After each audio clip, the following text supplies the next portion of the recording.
আসসালামু আলাইকুম। আজকে বাসায় কালো ভুনা রান্না করেছিলাম, তাই আপনাদের মাঝে একটু শেয়ার করছি।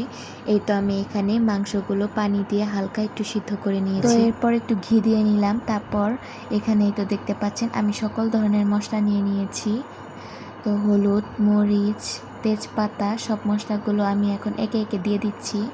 দিয়ে একটু ভালোভাবে নাড়িয়ে চাড়িয়ে আমি এটি আর একটু কিছুক্ষণ জাল করব। এই পর্যায়ে আমি এখানে গোলমরিচ দিয়ে দিয়েছি, কারণ কালো ভুনাতে গোলমরিচ বা লং দুটোই লাগে। তো এগুলো দিয়ে আমি কিছুক্ষণ রান্না করে নেব ভালোভাবে। কিছুক্ষণ কষিয়ে নেওয়ার পর এরপর আমরা এর মাঝে পেঁয়াজ কুচি দিয়ে দেব।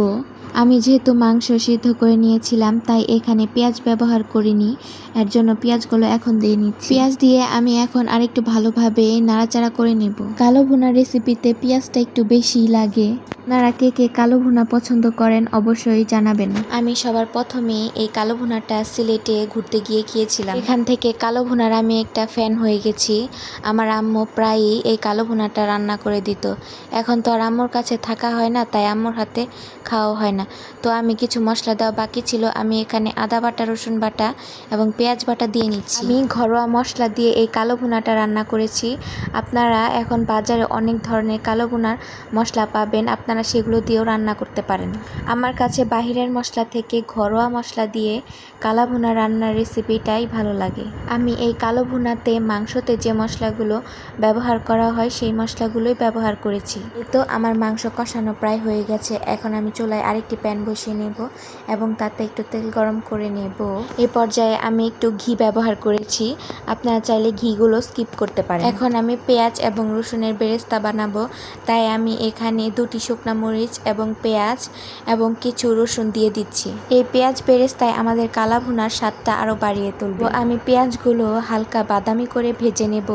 ভেজে নিয়ে তারপর এখানে আমি মাংসগুলো দিয়ে দিব। গরম গরম ভাতের সাথে এই কালা ভুনা মজাই আলাদা। আর আম্মু যেদিন কালা ভুনা রান্না করতো সেদিন আমরা আর অন্য কিছু দিয়ে ভাত খেতাম না, এই কালা ভুনা দিয়েই ভাত খেয়ে আম্মুর হাতের রান্নাগুলোকে খুব মিস করি।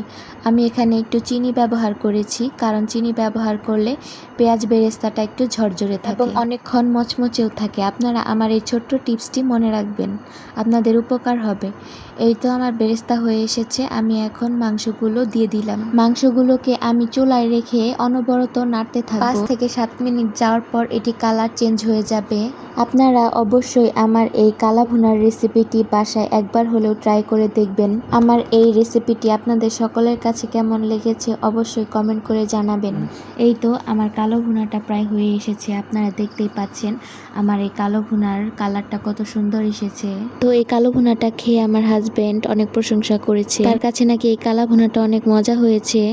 তো আপনারা সকলে ভালো থাকবেন, সুস্থ থাকবেন। আল্লাহ হাফেজ।